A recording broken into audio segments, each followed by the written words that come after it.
atteindre durant cette formation.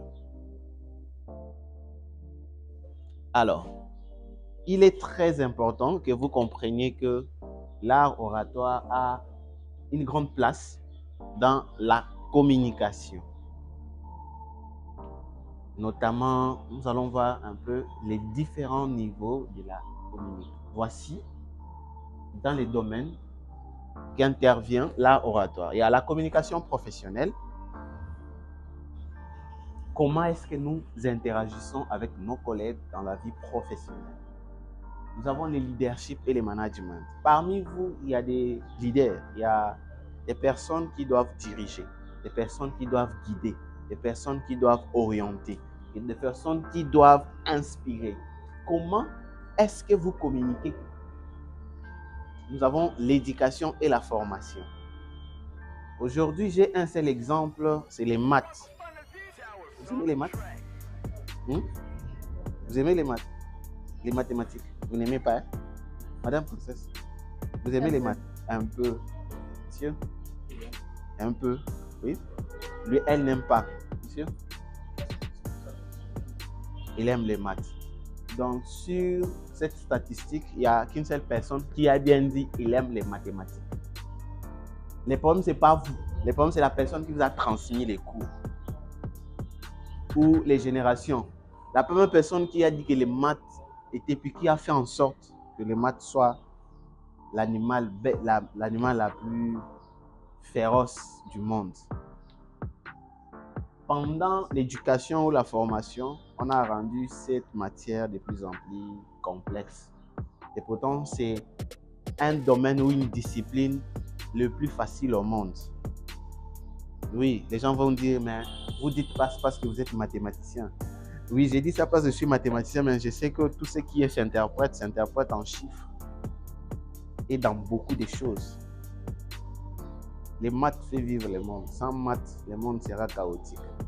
Juste une petite erreur, on meurt. Donc, dans la formation ou dans l'éducation, la communication joue un grand rôle. Soit on peut te transmettre la peur, soit on peut t'encourager à faire certaines choses. Moi, c'est lui qui m'a encouragé de faire la mathématique toute ma vie. C'est un prof. Il m'a dit, les maths, c'est les choses les plus faciles.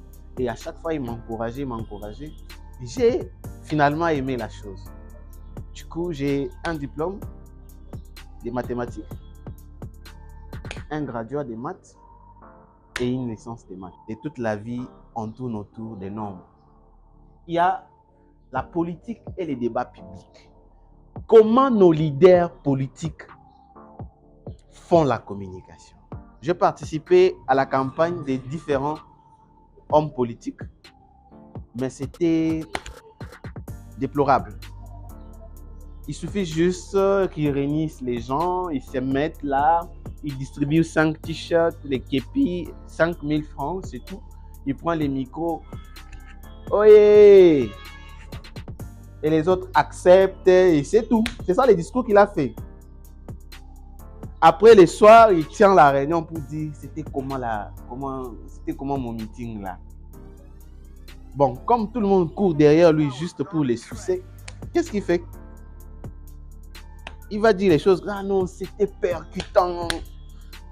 Ton discours captivant, ça et pourtant c'était le médiocre de tous les médiocres. À la fin, quand on ne les vote pas, c'est lui la première personne à se lamenter.